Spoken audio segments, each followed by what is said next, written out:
of OAW Patron, Double O Soldier. Shout out to you, fam. Once again, thank you so much for continuing to support the channel. And if you have a request for a film, TV series, anime, manga, comic book, what have you, visit the OAW Patreon page at patreon.com/OAW. Check out the tiers to submit your request for a review. And without further ado, let's go ahead and let's take a look at the 2007 romance fantasy adventure film Stardust. Are you not entertained? Are you not entertained? Is this not why you are here? Greetings, everyone. Thank you for joining me again this week. Once again, this is Larry Williams, OAW Commander-in-Chief. First and foremost, I want to give a huge shout out to the faithful and a salute to the patrons. Thanks for joining me again this week at OAW Entertainment. Tonight, I'm going to be giving you all my review, my thoughts, my critique of the 2007 romance adventure fantasy film Stardust. Now, this film is based off of the 1999 novel by Neil Gaiman, which, like my review last week, I know, and this one's bad. So I have not read the Stardust novel, despite the fact that I've owned it for well over a decade. I know, shame on me and pox on my house. Unfortunately, I have it. It's part of my Gaiman collection, which I have to work my way through. And funny enough, I missed this film when it came out. I remember seeing the commercials for it. I remember all the promotional material for it back in 2007 when it came out, because it was right around the time I graduated high school. And yeah, and I just totally missed it, right? I just totally missed it. But finally got around to seeing it, finally got around to checking it out, and I'm going to give you all my thoughts on it. So first and foremost, as you can tell from the title of this review, Stardust, making fairy tales great again. I thoroughly enjoyed this movie. Funny enough, because what I appreciated about it is it was a cool sort of contemporary take on the fairy tale genre, right? But not contemporary like Once Upon a Time. Not so much so, because it's still a period piece. It's still sort of, I mean, I don't know if you can go as far as to call it like sort of pseudo steampunk, because of the whole thing with like the air pirates and whatnot, that has sort of like a steampunk feel to it. But I like how, in terms of storytelling and in terms of the writing of the film, how there's a lot of contemporary things working in the film, but at the same time, there's a lot of the traditional tropes working in the film as well. And what I appreciate about the film is how straight it plays those traditional tropes. So it's not subversive, it's not deconstructionist or anything like that. Like it plays it straight the entire way. It's like, yep, this is a fairy tale. Stars are real people. We have magic. We have witches. We have air pirates, we have this, that, and the third, and it plays it straight. It plays it straight. And I really appreciated that about the film. So for those of you all who have yet to check it out, real brief synopsis of what the film, well, I'll try to make it brief, but a synopsis of the film. So this film tells the story of a young man named Tristan Thorne, who was born and raised in a town called Wall. We learn at the beginning of the film that Wall actually takes place in our world. It takes place in England. It's part of the real world, but it's named Wall because of the wall that divides the town from the magical land of Stormhold.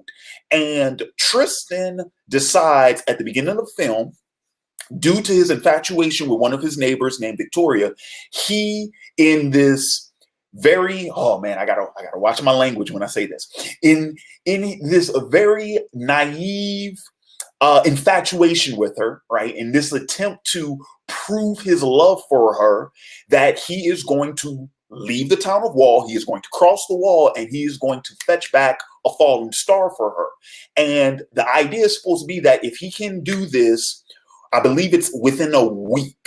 If he can do it within a week, that she'll agree to marry him and so on and so forth. And we all know how this goes, right?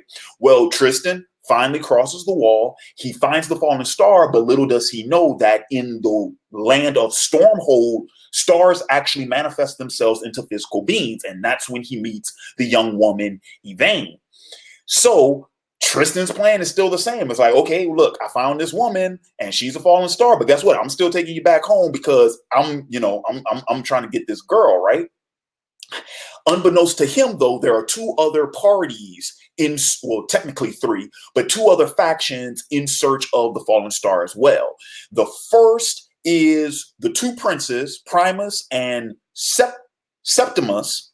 I'm trying to remember that because they're named after the numbers, right? So Primus first, Septimus seventh, right? And it's 8 kids, 7 sons, one girl. But yeah, Primus and Septimus, the two princes of Stormhold, who were set on a quest by their father on his deathbed that whoever could recover the ruby, right, the family heirloom, the family ruby, whoever can recover it from a fallen star and turn the ruby red again will be the next crown king of Stormhold, right? So it's the two princes, they're looking for Yvaine, and then the main antagonist of the film, the witch Lamia, she is searching for the fallen star because her and her sisters in their coven, they use fallen stars in order to, essentially they sacrifice the fallen star so that they can harness their life force to restore their youth and beauty and power. And so throughout the film, Tristan and Yvaine, they meet these other parties, and it's this, great, grand, old fantasy adventure. Each party is trying to get their own goal, and so on and so forth. I won't give away too much about everything that happens. For those of y'all who have yet to see it, I see my man Trent. He's in the chat. He hasn't seen it. Trent, you should check it out. It's on Netflix right now. It's a pretty fun little film. But essentially that's what the main synopsis of the film is. And of course, the moral of the story, some of the themes of the film and whatnot, things like the manner of true love, like what that actually means. It's a coming of age story for Tristan. It's a fish out of water story for Yvaine. It is for the princes. You know what? I'm sitting here trying to think exactly what the prince's lesson is. I mean, because essentially, like the princes in the story, they're fighting each other. They're actually killing each other. And by story's end, they kind of have this sort of, they get their comeuppance. So it's kind of like this moral lesson that they're supposed to learn about family and about camaraderie, and siblinghood and all that type of jazz, but they kind of learned that lesson a little too late. So, and it's not at the forefront of their character arc because they don't necessarily get an opportunity for change. They're kind of just playing out their roles. And in many respects, they are very much archetypal in that sense. But I'll get into a little bit more detail about that as I transition over to the characters. So now I'm going to talk about the writing. I'm going to talk about the dialogue. And once again, I'm going to follow up a little bit on some themes. So like I said, writing, I really appreciated because of how, while it still sort of takes a contemporary take on the traditional fairy tale storytelling, it also plays those tropes straight. So that I can pretty much appreciate. The other thing too is I like the dialogue. The banter was very good, especially the neg hits, I guess is the correct term, the neg hits. So because with Tristan and Yvaine, you have these two characters, which we all know how this plays out, right? They meet each other for the first time. They can't stand each other's guts. And over the course of the film, they end up falling in love with each other, right? Well, in the earlier portions of that film, when they can't stand each other's guts and they keep going back and forth, their banter, once again, because I've stated this in previous reviews, that tennis match of back and forth, who can outdo the other with the best comeback or with the best one-liner. There's a lot of that early in the film that I really like. Let's see. The the dialogue between the brothers themselves, because they're constantly trying to outsmart each other, trying to outmaneuver each other, trying to figure out what the other one's thinking and try to outplan the other one. They're sort of playing this chess game. That's really fun. The comedy is on point in the film, which is something that kind of sneaks up on you because you kind of know the jokes, where they're trying to get at, because we've all seen these types of films before. But I was really shocked by how many of those punchlines still landed, even when I knew what the point of the joke was. Even when I could see the joke coming, it was still funny. Part of that, I think, is the writing. The other part of that, I do think, is the acting.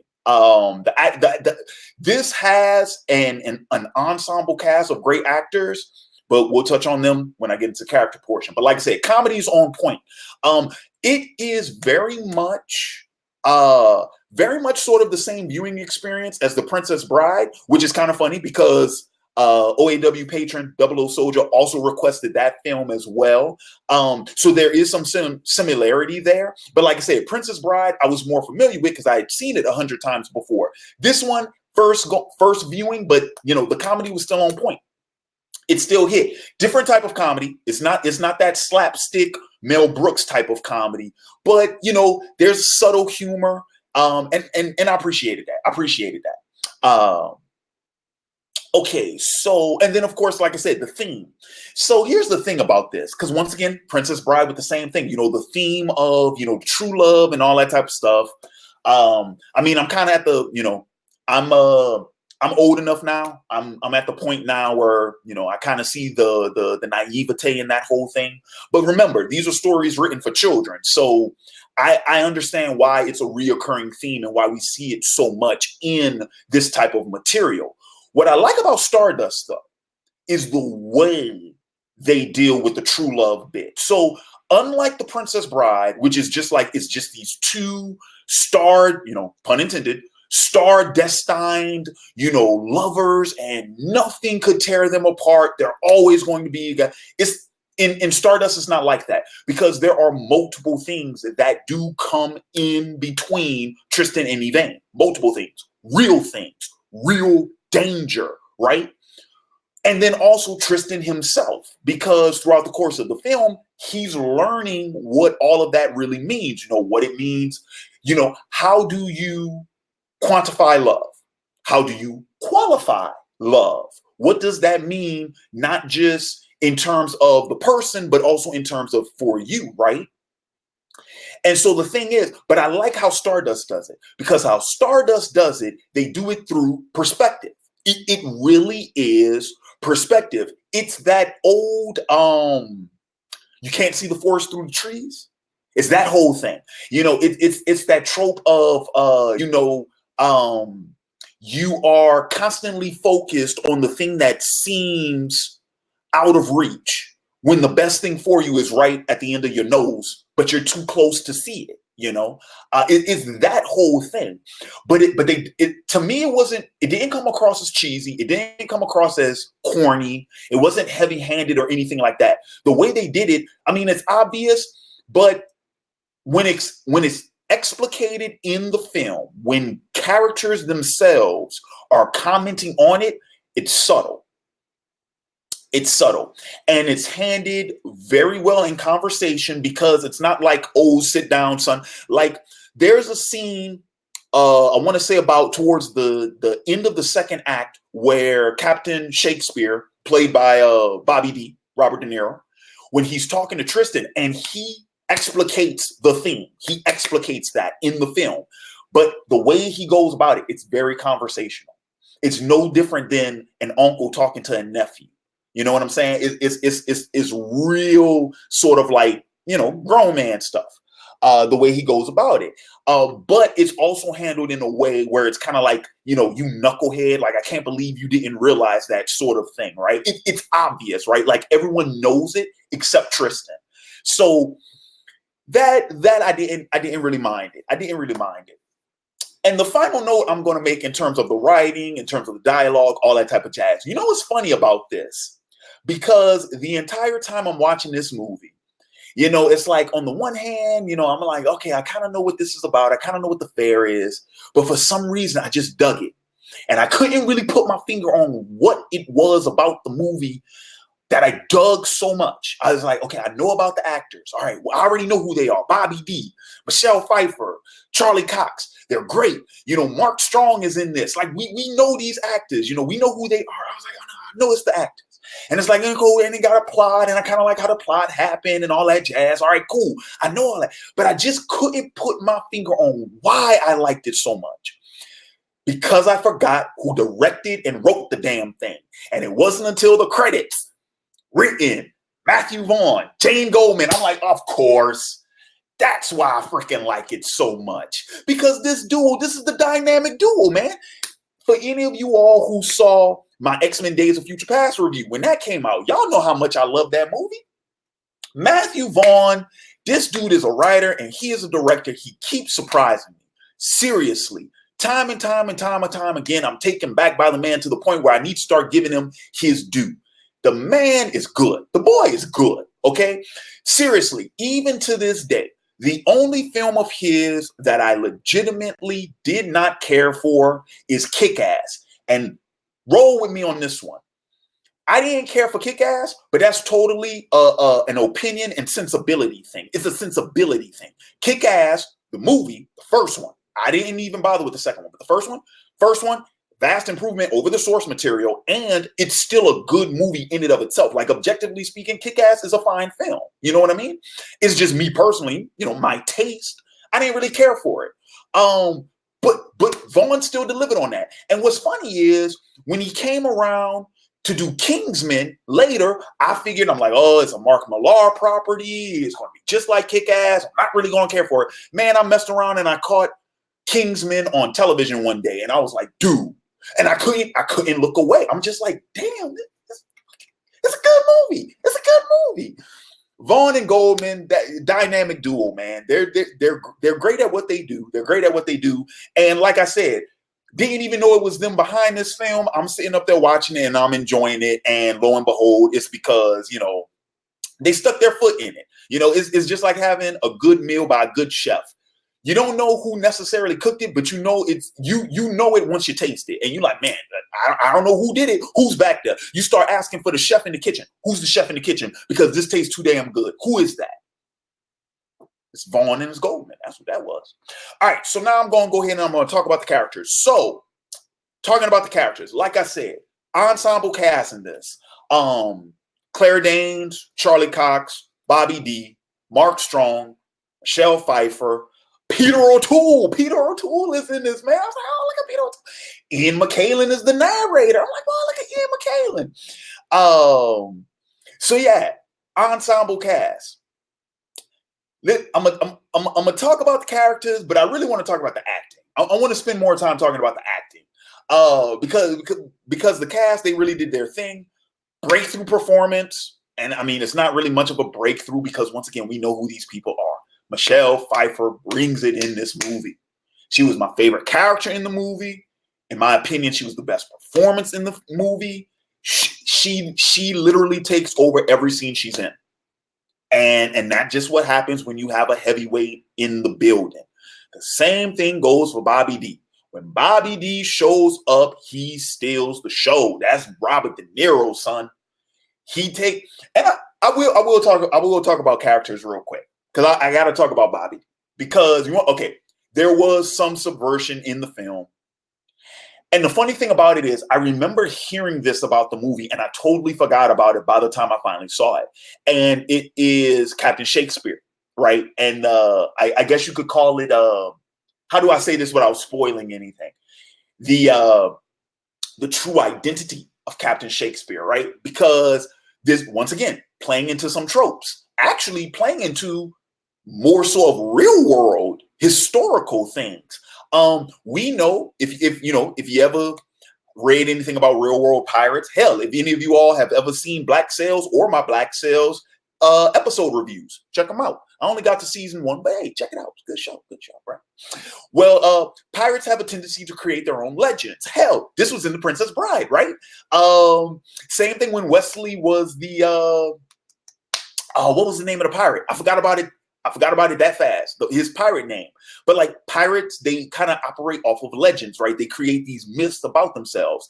And that's what inspires the fear in the people that they come across. And that's how they're able to get, that's how they're able to get their loot and pillage and plunder successfully without great threat, without great risk, without losses, this is that, and the third. Well, Captain Shakespeare is no different. In this film, he is a character that De Niro's character invents, right? But when you find out who the real Captain Shakespeare is, man, wow.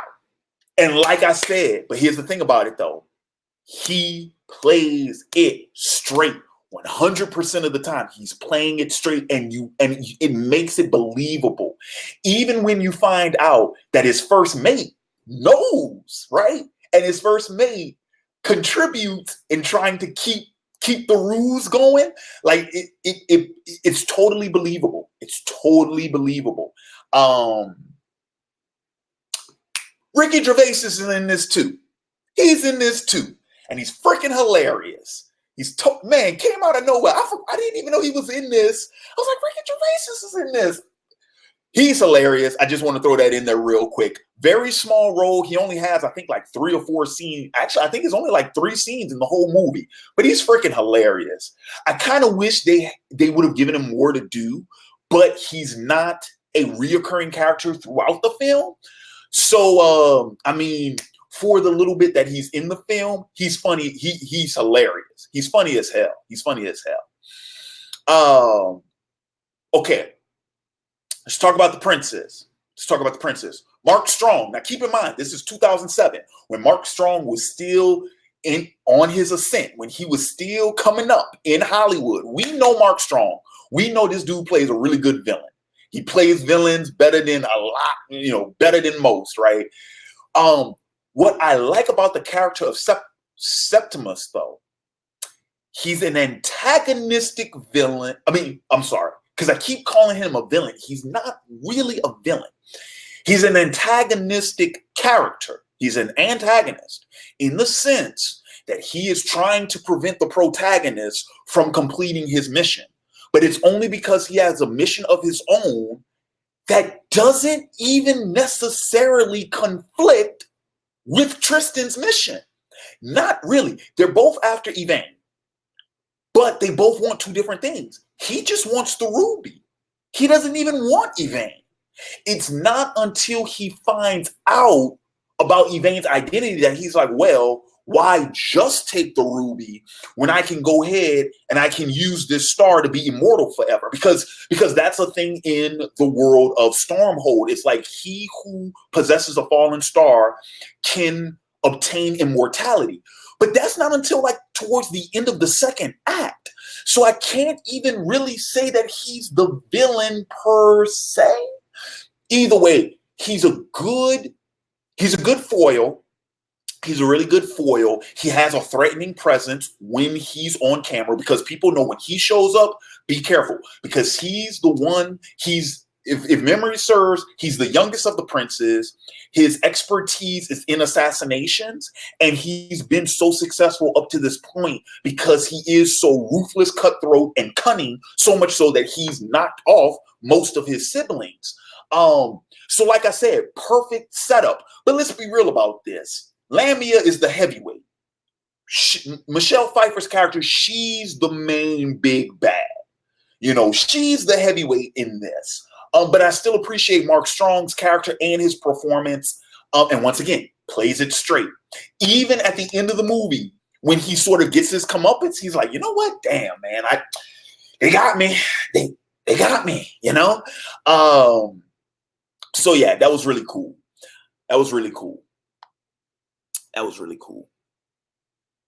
Real quick, I do want to mention Jason Flemyng, who's always been a character actor that I've really dug. Haven't seen him in too much, but I love him in The League of Extraordinary Gentlemen as Dr. Jekyll, and I like him as Primus. Granted, once you know who Primus is, once you know what his deal is, you know, being like the eldest and the most benevolent, you kind of know what's going to happen to him. But I still like the role he plays in the movie, and I still like his performance. But once again, bringing this back around to wrap up the character discussion, Michelle Pfeiffer, man, she brings it. She brings it. You can tell she's enjoying the role. You can tell she's having fun with it. She brings that charisma. And the other thing I love about her character, she is legitimately scary. Like, she's a commanding presence when she's on screen.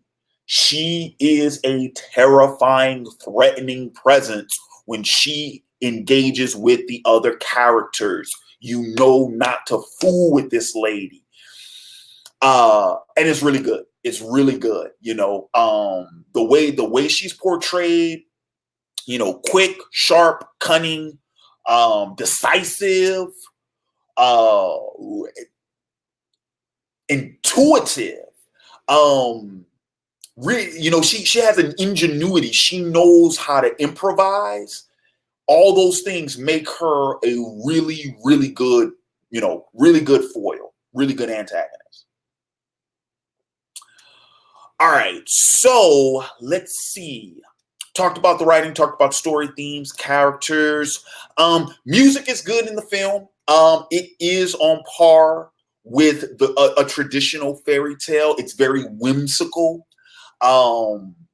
It's very whimsical. And then even when we have our big, you know, sort of dramatic action scenes, it gets bombastic. It's not overpowering or anything like that. I like the different.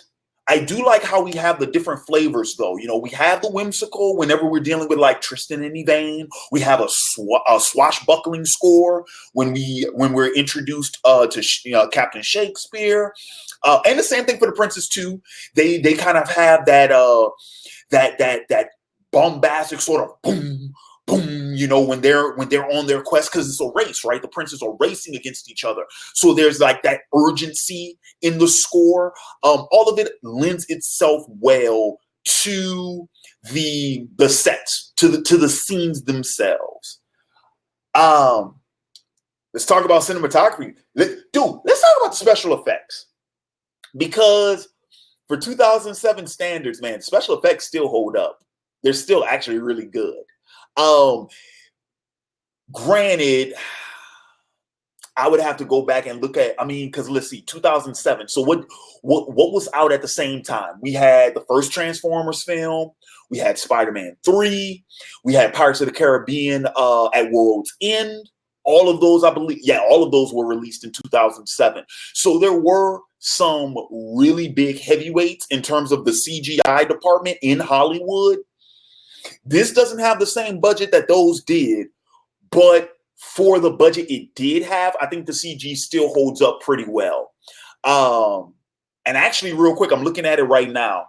Budget 70 to 88.5 million. Yeah, and you got to remember, with the budget, half of that is for marketing. So you're talking about roughly around like between like 35 and 44 million. Dude, the CG is actually really good for that. And once again, this was by 2007 standards. So yeah, all things considered, with the talent you were able to acquire and with the CG you were able to produce with that type of budget, dude, they did a really good job at that. Really, really good job. And all the practical stuff is really good too. I like how much of the film is practical. Mainly, I'm talking about like the costumes and some of the sets. The costumes are really good. Costumes are really, really good. I kind of wish we had done more with Yvaine with her costumes, because she kind of wears the same like silver gown throughout the whole thing.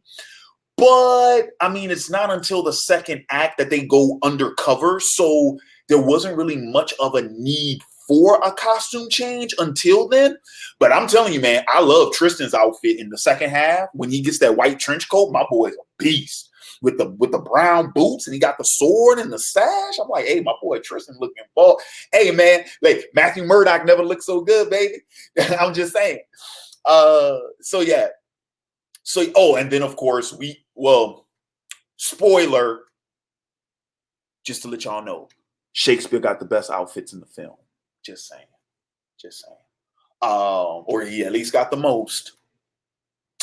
Anywho, so let's see. So yeah, I mean that pretty much wraps this up. Not gonna make this review too long. But yeah, by and large, like I said, solid film, really good. Solid talent behind this one. In the writing, in the directing department, in the acting department. Like I said, if you like films of this fair, if these are the kinds that sort of, tickle your fancy, by all means, if you have not done so, check this out. You'll probably get a kick out of it. It's actually pretty good. I was shocked. It's actually pretty good. All right. So real quick, we are going to see if we have any questions in the comments. I got a couple of people who say they've never checked it out. So guys, do yourselves a favor. It's on Netflix right now, or at least last time. Yeah, I know it is because I checked right before I did this review. So it's on Netflix right now. Check it out. Oh, and HBO, I think they were showing it because I remember it was on HBO a few months ago. They were showing it. But it is on Netflix. Feel free to check it out. Let's see. All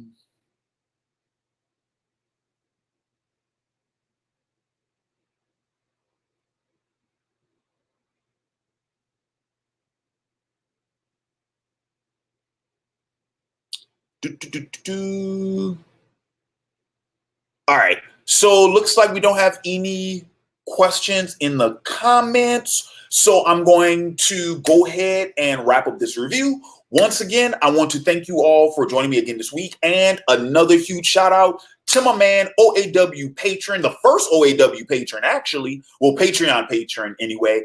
My man, 00 Soldier. Once again, thank you so much for this request, for sponsoring this review. I really appreciate it.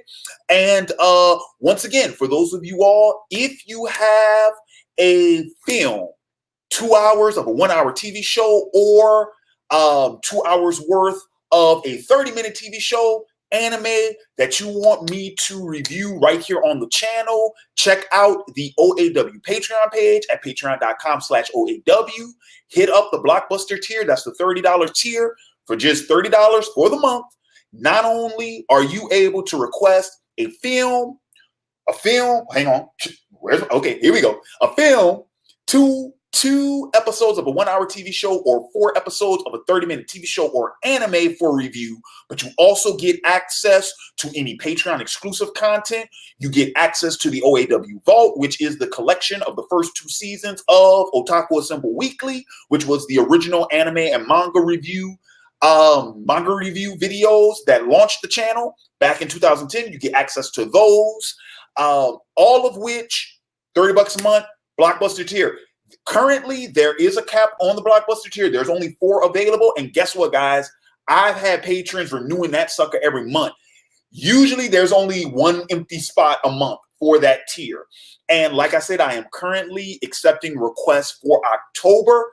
Come October 1st, those requests will get locked in. So, guys, if you want to get your request in, the sooner the better. I always highly recommend people get them in as soon as possible. That way I can lock in your request.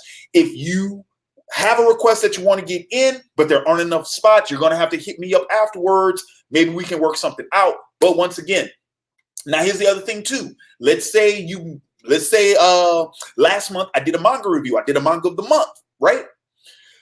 Let's say you got a manga or a comic you want reviewed. There's a different tier for that, $25 tier. Three issues of an American comic, or the first 2 to 3 issues of a Japanese manga for me to review. That's available at the $25 tier. At the $20 tier, you get to do an Advice Corner segment. For those of you all who have checked out the Advice Corner we did a couple of weeks ago, you get one of those for the $20 tier. And also at the $15 tier, you get to request a topic for discussion of the week.